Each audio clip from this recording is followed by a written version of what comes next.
Hi, my name is Misha and welcome to Tarihi Tales. So this video is part 2 of the early years of Zahir-ud-din Muhammad Babur and the betrayals he faces at the hands of his relatives. So let's get into it. If you want to know part 1, obviously the video will be listed down below in this video in the description box, and also I will have it linked at the end of the video as well. You should really watch part 1 first, honestly. This video is also part of the Mughal series, and if you want to have a look at more videos from that series, I link it down in the description box. Also, if you'd like to help out this channel, you can do so in multiple ways. You can go to our Patreon, become a paid member. You can also become a paid member of this channel. I'll put a link in the description box and I'll put one up here as well. If you're in Pakistan, you can help out with the number provided on screen. And other than that, you can like, share, subscribe, comment, all of that good stuff. Now, as always, all the sources and all the references I'm using will be listed down below in the description box.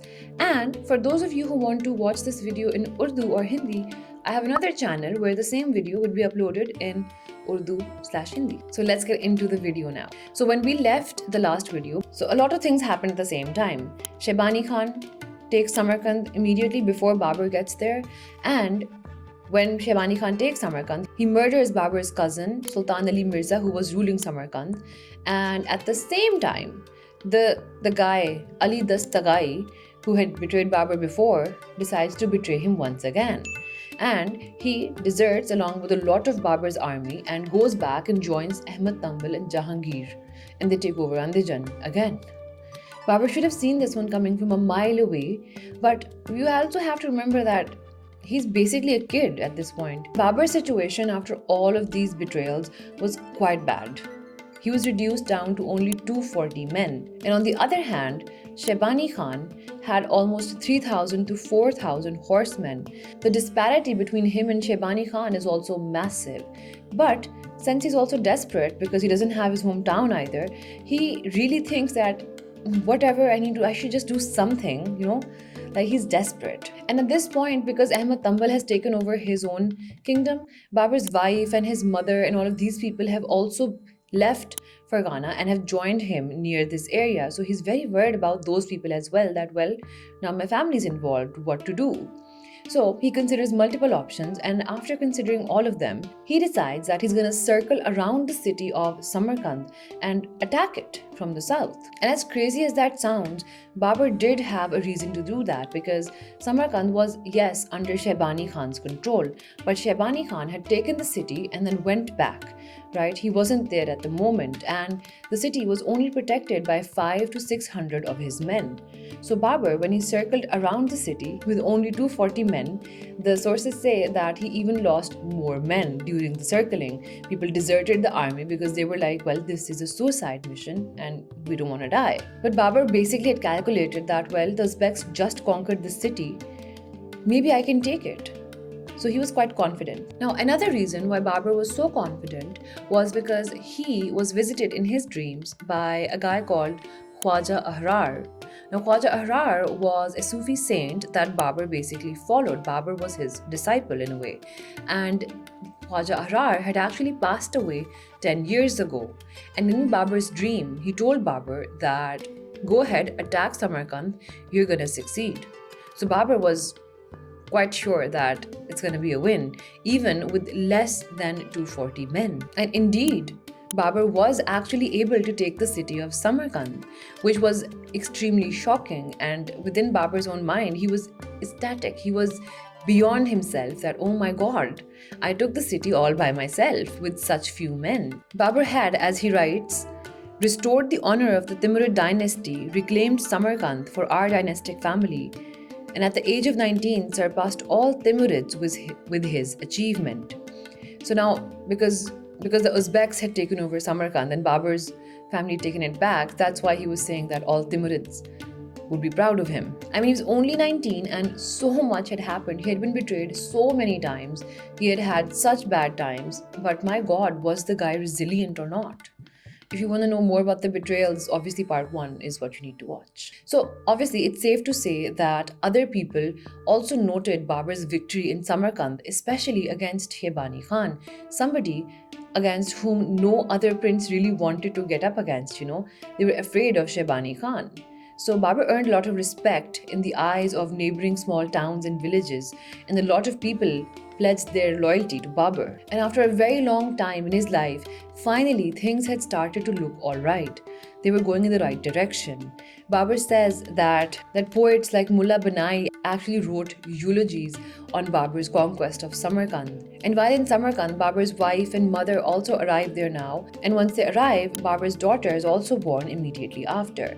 So he's quite happy with everything. But once again, as is the pattern in this poor guy's life, this happiness was very short-lived. Now, first of all, Babur's daughter actually passed away within the month. Now, as we mentioned that Babur had barely any men when he took Samarkand from Shaybani Khan, he was hoping that he'd write to all of his different relatives, the different Amirs, the different uncles and all, and he would ask for help and reinforcement to basically keep the city. So he wrote to all of these people, he reached out, but none of them sent help back.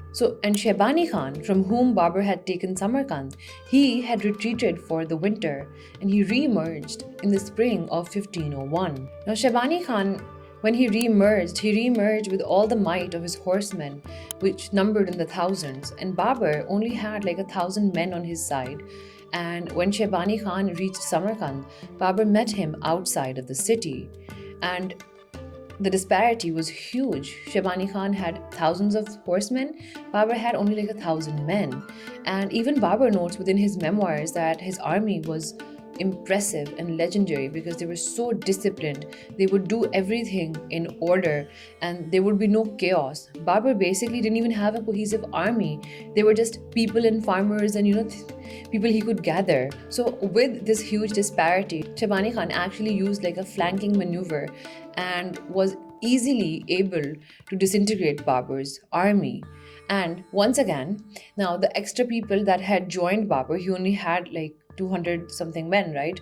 So the other people who had joined from neighboring areas, the Mongols basically, what they did was when they were fleeing Babur's army, they started to attack Babur's own core group, the original group. They looted them and then left. So Babur once again is left frustrated with the Mongols because they just cannot be trusted.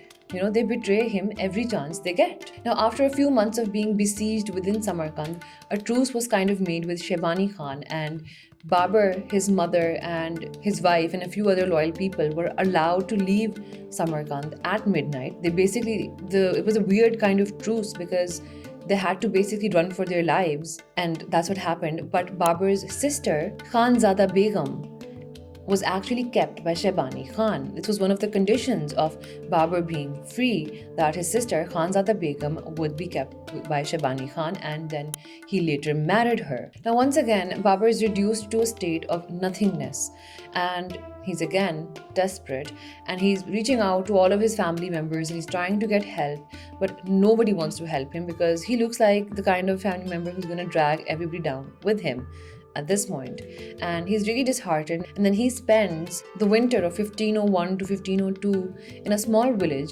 called Dikhat because he couldn't go back to his own kingdom of Fergana because, as you remember, that is now held by Ahmad Tambal and Babur's half-brother Jahangir. So again, he has no home. And at this point, Babur is really disappointed and he's also thinking that, maybe since nobody here is helping me out, maybe I should cross over to China and go to my uncle over there. He was thinking maybe he should go there and visit his uncle Ahmad Khan, who was also a Chagatai Mongol, and he should maybe ask for help.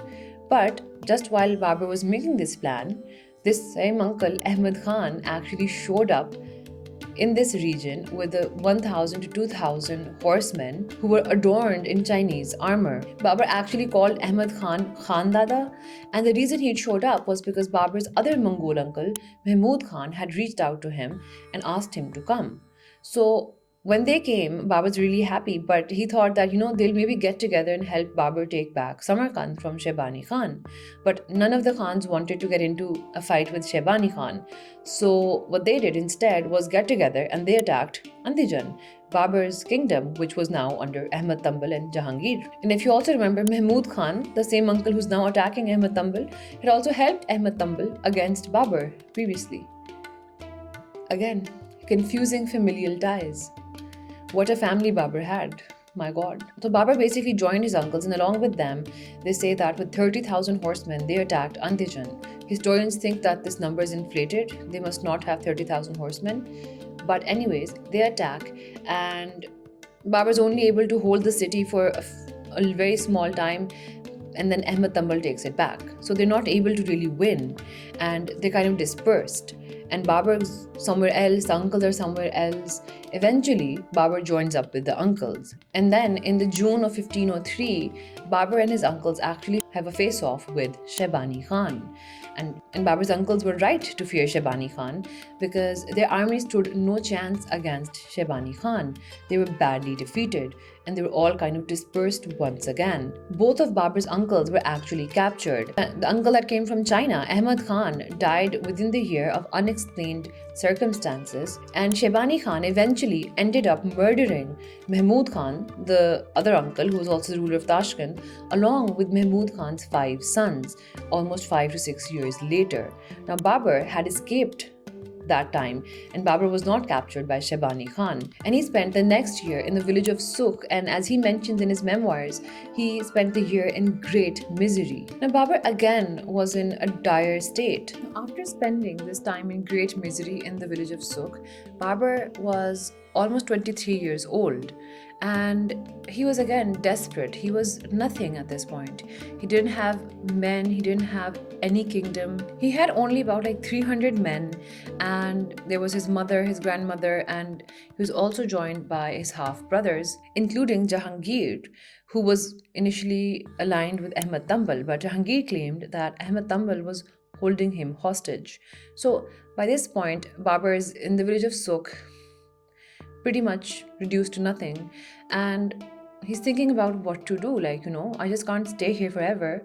And he decides, what, let's all of us go towards the area of Khorasan because there's nothing left for us here. But Babur kind of stopped with his plan to going towards Khorasan when he heard of news that Khusro Shah, a Turk who ruled Badakhshan, was losing control of his Mongol troops because Shaybani Khan was now attacking him. So while Babur was still considering what to do, at the same time Babur received an emissary. Babur actually received a correspondence from Khusro Shah's brother which talked about an alliance, and all of this is kind of fate now, giving Babur another chance, because look at what happens. Now slowly, one after another of Khusro Shah's Mongol horsemen actually rode out and started to join Babur, pledging loyalty to Babur. This was then followed by 3,000 to 4,000 Mongol head of families which joined Babur. And then Khusro Shah himself came in August of 1504 and surrendered himself to Babur, basically pledging loyalty to him, and then all of his troops basically also joined Babur. So by a stroke of complete fate and luck, Babur was suddenly no longer the pitiful, desperate prince that he was only some time ago. Now he had a proper army and proper allies on his side. Now what this move kind of demonstrated, why would they come to Babur, right? Why are they joining him? Well, the thing is, this is where those family ties and that family lineage is coming into play. Babur has legitimacy to rule in this area, unlike all the other princes who are not from Timurid or a Chinggis background. But because even though his political career was a disaster, but at the end of the day, Babur was still a legitimate Timurid prince, a Timurid Mirza. So Babur actually attributed all of this reversal of his fate to God's omnipotence, and he's really happy that, finally something is looking up. And this just happened on its own. This is not something Babur planned or did anything right here. So he basically writes in the Baburnama, how wonderful is his power. He's talking about God. He writes that without a battle or a skirmish in presence of 200 or 340 wretched, impoverished men such as ourselves, Khusro Shah became so contemptible, weak, helpless and exhausted that he no longer controlled his retainers, his property or his life. So after this, Babur begins a new chapter in his life where he stops all these expeditions within Central Asia and he looks toward another region. And this time, that region is Afghanistan. So I'm going to be talking more about what happened with Babur in Afghanistan in some of the following videos. So keep a lookout for those if you're interested. This is it for this video. This was like the early years of Babur before he ever even conceived the idea of coming towards Afghanistan and India. And the reason to make this video was to understand why did that ruler from Central Asia look towards this region. And now you can see from everything that was happening, it was a mix of desperation, fate, circumstances. All of that kind of combined together just led to this decision at the end. So let me know what you think about this video down below in the comments, and I will see you guys next time. Bye.